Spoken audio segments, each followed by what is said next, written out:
use this word ability all the time, right? Like, oh, I can juggle, or they're able to code. But have you ever really stopped to think, like, what does that word really mean? Oh, yeah. It seems simple, but like when you actually start to dig into it, ability is like surprisingly deep. It really is. I mean, it's one of those words that you know, we can use it every day without thinking too much about it. Right. But then as soon as you start to kind of peel back the layers a little bit, it opens up this whole like philosophical can of worms. Right. You know, It really, it's really fascinating. It gets into how we see ourselves and how we judge other people, and and it even gets tangled up in like the big questions about free will. Exactly. Yeah. And for this deep dive, we're using the Stanford Encyclopedia of Philosophy's entry on abilities. Of course we are. The perfect source. Get ready to flex those brain muscles a little bit. Yeah, but, you know, we're going to try to keep it relatable. Right. So let's just start with, like, your own life. Okay. You know, think about all the things you'd say you're able to do. Yeah. Like maybe you play an instrument. Or cook a fantastic meal. Yeah. Or maybe you can recognize different bird calls. Oh, that's a good one. You know, these are all examples of abilities. Right. But philosophers, they don't just like lump all this stuff together, right? No, they're very, they like to be very precise. Right. And very specific. They see ability as like this very specific kind of power that we have.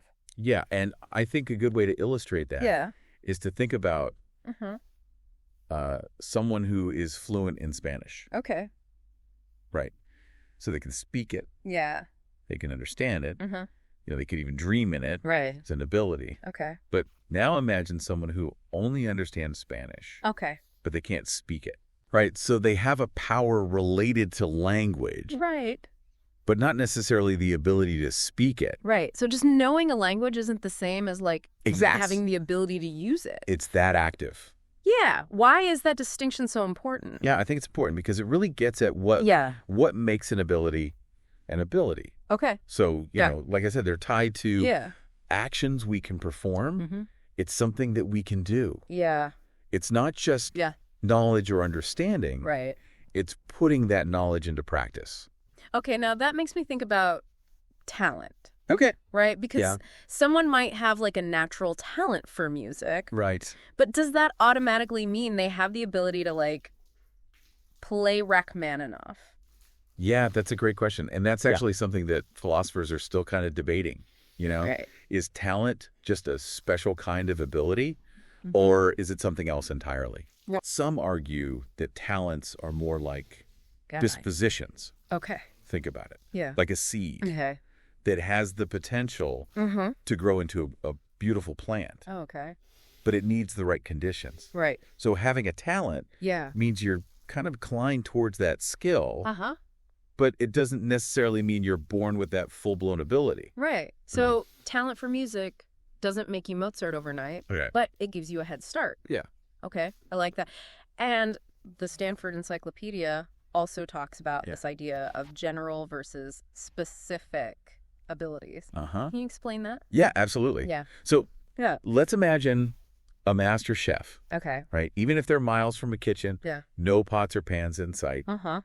They still possess the general ability to cook an incredible meal. Yeah. They have the knowledge, the techniques. They have the recipes in their head. Yeah, it's all up here. Yeah. But at that moment, they lack the specific ability to actually whip up that dish. Right, you got to have the ingredients. And exactly. They need the tools, the ingredients, the kitchen, all that. Yeah, it's like the difference between knowing how to drive a car and actually having a car available to drive. Totally. Right? It's like, I know how to do it. Yeah.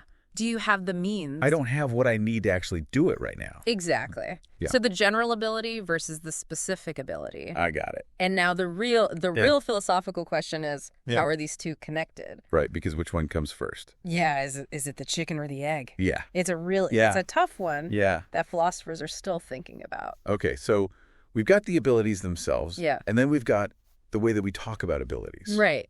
Right, and so much of how we talk about this stuff is like using words like can and able to. But do those words always like perfectly reflect? Yeah, that's a good point. The underlying concept. Yeah, a lot of the philosophical work actually focuses on the language of ability. The language? Yeah, there's actually a whole branch of linguistics devoted to that. Interesting. Yeah, just trying to understand what these words can really mean. Because sometimes saying I'm able to win this marathon feels different from saying it's possible for me to win. Exactly. And I think that actually leads us into some of the kind of classic theories of ability. Okay. And maybe where they start to fall short. Okay. So what are those classic theories? All right. So one of the first ones that we'll look at is called the conditional analysis. Okay. Conditional analysis. Now, the name might sound it's complicated. a little intimidating. Yeah. But the idea is actually pretty simple. Okay, good. So basically, it says that you have an ability if you would perform the action if you tried. Okay, so if I would bake a delicious cake if I tried, then I have the ability to bake a delicious cake. Exactly. Okay, that seems pretty straightforward. Yeah, it seems pretty intuitive, right? Yeah. But as with a lot of things in philosophy, there's a catch. Okay, there's got to be a catch. Yeah, there's always a catch. What's the catch? So this theory kind of runs into trouble when we consider certain real-world scenarios. Okay, what kind of scenarios? Yeah, so the Stanford Encyclopedia gives this great example. Okay. Imagine someone with a severe phobia, let's say of spiders. Okay, I don't like spiders. So if they were near a spider and tried to pick it up, oh, God, no. They would physically be able to do it. Okay. Their body could do it. Okay. But their phobia makes it basically impossible for them to even attempt it. Right, so it's like a mental block? It's like a mental barrier. Even if they physically, could? Exactly. And that's kind of the problem with the conditional analysis because it doesn't account for those internal factors. Right, like the mental... Yeah, like our mental states, phobias, anxieties, all that. Yeah. That could interfere with our ability. Right, even if we would be able to do the thing if we tried. If we tried. Okay, so that's one problem. Yeah. Are there ways to fix that? So there have been some attempts to kind of refine the conditional analysis to account for these internal factors.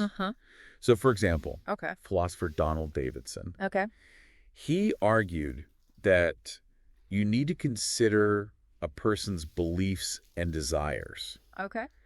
So he suggested that to intentionally do something, you need to have this mix of desires and beliefs that would make that action rational. So like in our spider example, our arachnophobic friend wouldn't actually want to pick up the spider. No, probably not. Even if they believe they could. So they wouldn't really have the ability because it's not... You wouldn't be a rational act. It's not a rational action for them. Exactly. Okay, but even that seems like it has some holes.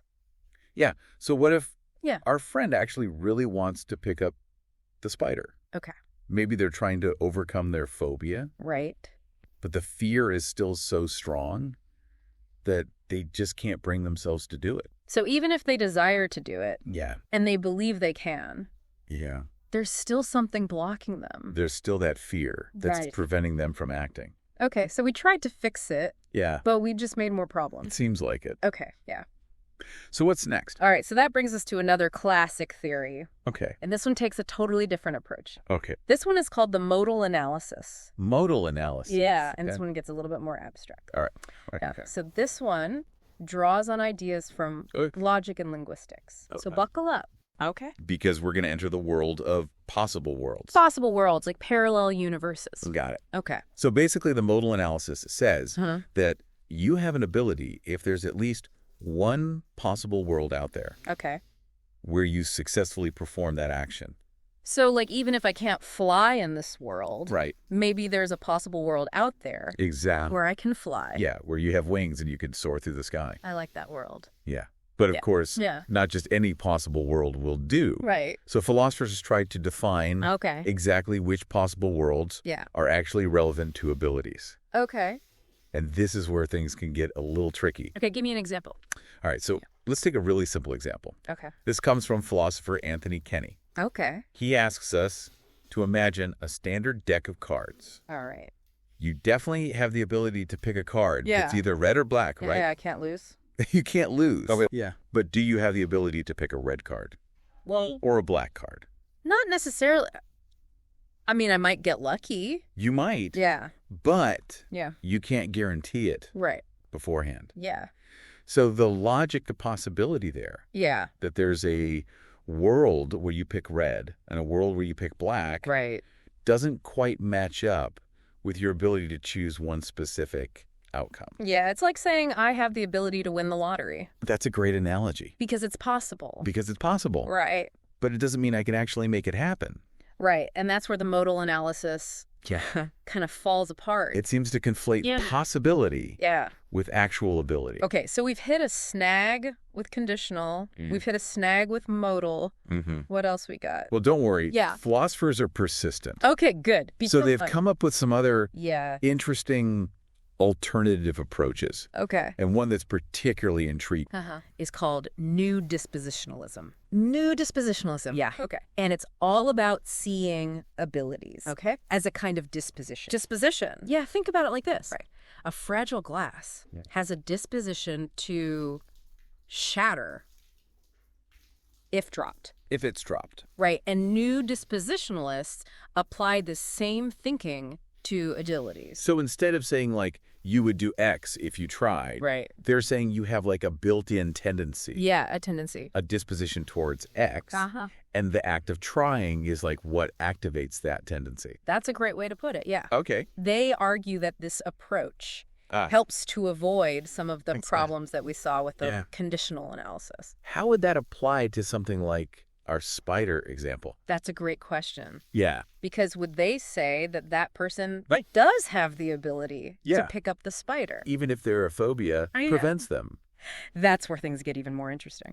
Ooh, I like where this is going. Yeah, so the Stanford entry talks about how new dispositionalists tackle these kinds of tricky cases. Yeah. Using something called Frankfurt cases. Frankfurt cases. Yeah. Okay. Now, these are basically thought experiments that really throw a wrench in the whole free will debate. Okay, maybe we should save those Frankfurt cases for part 2. I think that's a good idea. Keep everyone in suspense. A little cliffhanger. Yeah.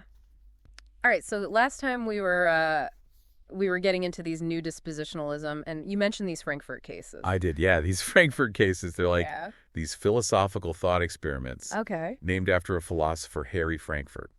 Okay. And they kind of throw a wrench into our whole understanding of free will. Yeah. Okay, so what is a Frankfurt case? All right, so picture this. Okay. Someone is about to make a choice. Okay. But unbeknownst to them, there are these hidden forces at play. Okay. And these forces are so powerful that they guarantee the person makes a particular choice. Okay. Even if they try to do something different. So it's like a rigged game? It's like a rigged game, yeah. The person thinks they have free will. Exactly. But it's already determined. Yeah, the outcome is predetermined. So how does that even work? Well, that's the question, right? Yeah. It makes you wonder, does that person really have the ability to do something different? Right, even if they never even realize that their choice was already made. Exactly, and Frankfurt himself actually argued that in these cases, the person doesn't have the ability to do otherwise. Okay, but the new dispositionalists, they disagree. Yeah, they have a different perspective on it. Okay, so what do they say? So they would say that even with those hidden forces kind of pulling the strings, the person still possesses the ability to act differently. They compare it to like a glass that's carefully wrapped in protective foam. Okay. The glass still has a disposition to shatter if dropped. Right. But the foam prevents that from happening. So the ability is still there. The ability is still there. It's just like masked by external circumstances. Exactly. Okay, so in a Frankfurt case, it's like the person's disposition towards another action. Could be there. Is there? But those hidden forces prevent it from actually manifesting. I get that analogy, but it still feels a little weird to me. Yeah. Like, if the outcome is basically preordained, can we really say that the person had like a real choice? Yeah. Is this just like a word game? That's a really valid point, and it's actually a common criticism of this view. Okay. And I think this is where it comes back to that distinction between general and specific abilities. Okay, yeah, right. That we talked about before. The chef who can cook. Exactly. If they have the kitchen. Yeah. So how does that apply to Frankfurt cases? Right, yeah. Well, new dispositionalists would argue that in a Frankfurt case, the person retains that general ability to act differently. So they have it in them. The potential is there. Yeah. But they lack the specific ability because of those hidden forces. It's like they have a superpower, but they're stuck in a room made of kryptonite. I love that. Yeah. That's a great analogy. Okay, so we've talked about all these different ways of thinking about abilities. Can this actually help us settle this question of the big question? Free will. Yeah. Like, can understanding ability help us answer that question? So it's tempting to think that we've cracked the code. Right. But the Stanford Encyclopedia, it actually urges caution here. Okay. It warns against using theories of ability to defend compatibilism. Okay, now compatibilism, that's the idea. Right? Compatibilism is... that free will and determinism... can coexist. They can both be true. Yeah, basically. But isn't that what compatibilists are trying to do? Yeah, they are. Like, they're trying to show how those two things can both be true. But there's a subtle but really crucial point here. Okay. That's made by philosopher Peter Van Inwagen. Okay. And he argues that even if we come up with a theory of ability that seems to fit nicely with compatibilism, that doesn't automatically prove that compatibilism is true.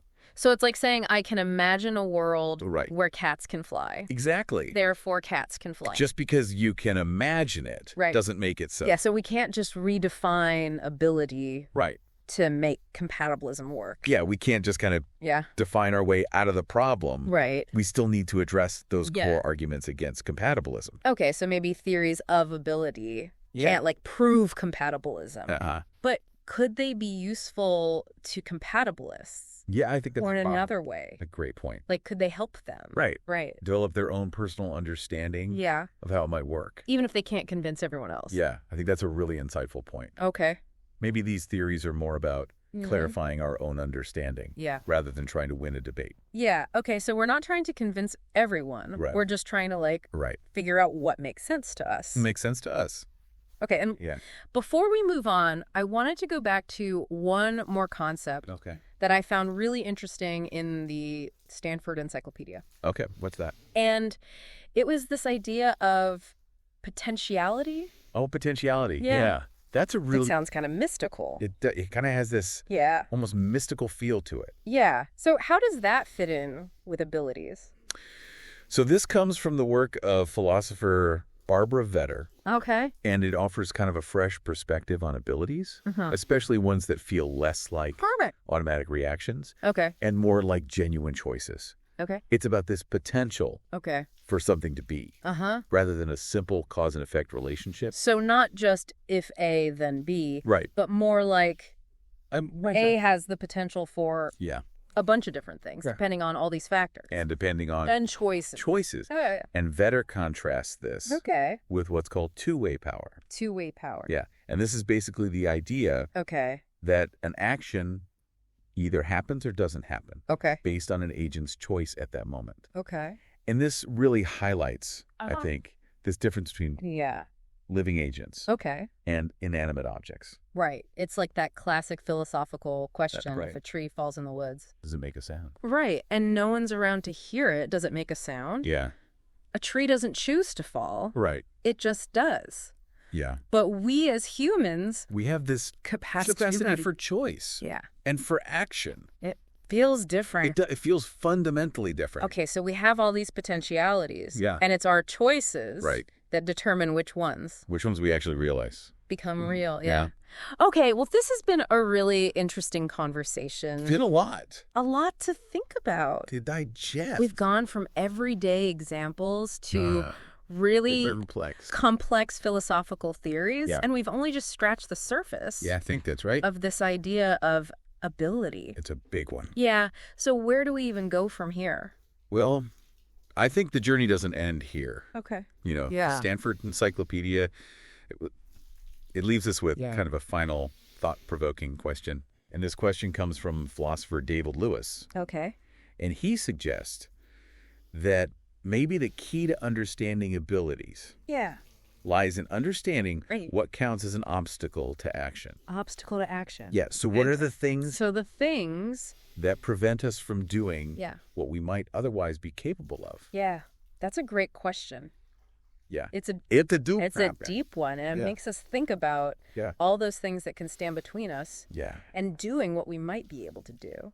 Like sometimes those obstacles are really obvious. Like a locked door or something like that. Yeah. But they can also be these internal. Yeah, internal things like fear or doubt or lack of motivation. I remember when I was learning to swim, and I was like convinced I couldn't do it. Oh, wow. Turns out the biggest obstacle wasn't the water. Yeah.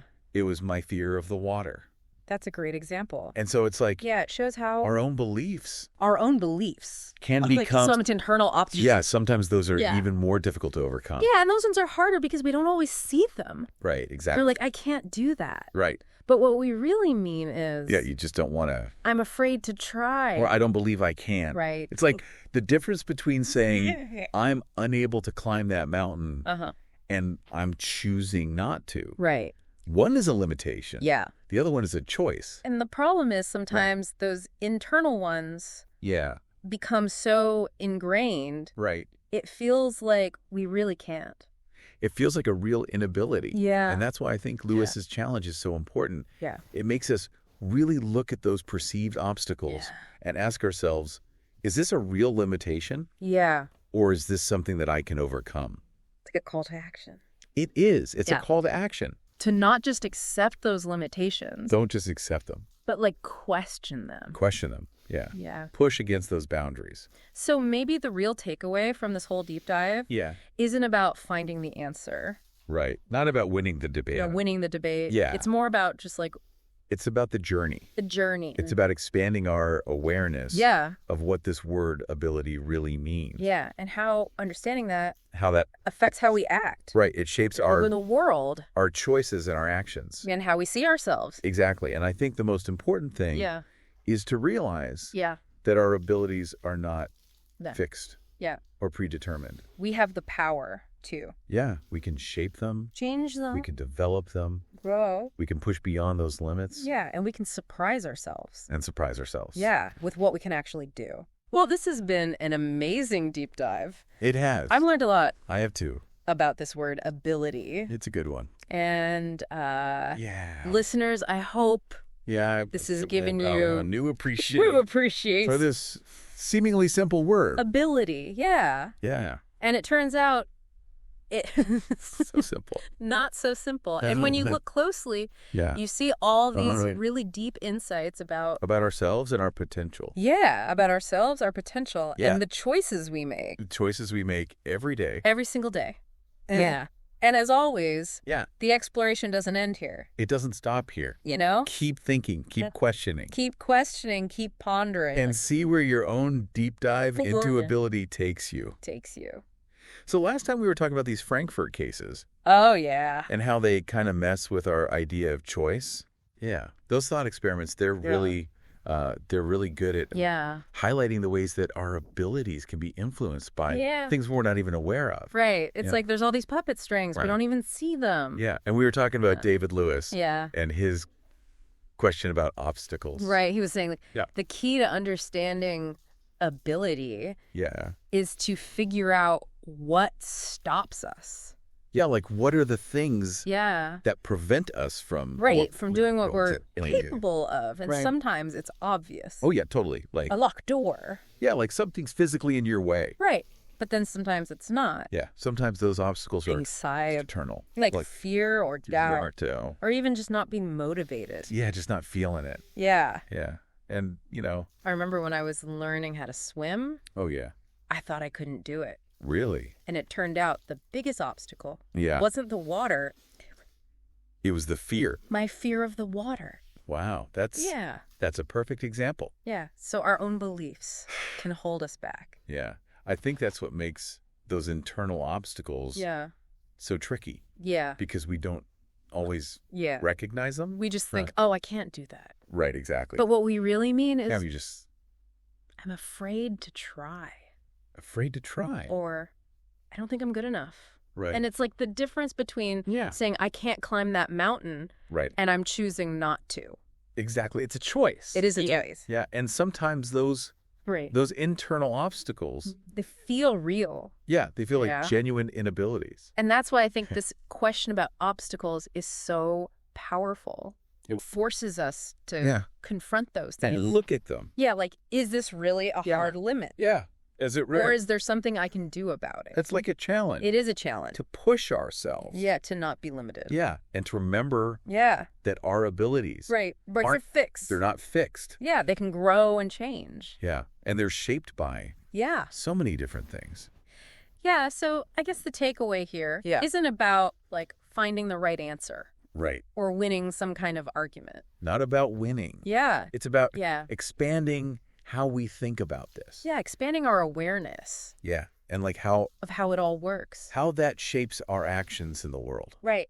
Exactly how we... Yeah, and it's not just some philosophical idea. It's not just an abstract concept. It's like woven into our lives. Yeah, it affects how we see the world. How we see the world. How we approach challenges. How we set goals. And how we interact with other people. And most importantly, I think it's remembering that we're not predetermined. Yeah, we have the power. We can shape these things. We can shape them. We can develop them. We can surprise ourselves. And surprise ourselves, with what we're truly capable of. Yeah. Well said. I think that's a... Yeah, this has been it's been a good one. A really great deep dive. Yeah. A lot to think about. Yeah, and I hope... So this has given everyone listening a new appreciation. For this word ability. It's a good word. Yeah. It's a word we use all the time, but... It is, and we don't always think about it. No, we don't. But it's really... But there's so much... There's a lot to it. Packed into that word. And so much to learn about ourselves. Exactly. It tells us about our potential and the choices that we make. Yeah. Every day. Every day. Yeah. And as always. Yeah. The exploration doesn't end here. Keep going. Keep thinking. Keep questioning. And see where your own... Yeah, see where your own deep dive into ability... takes you.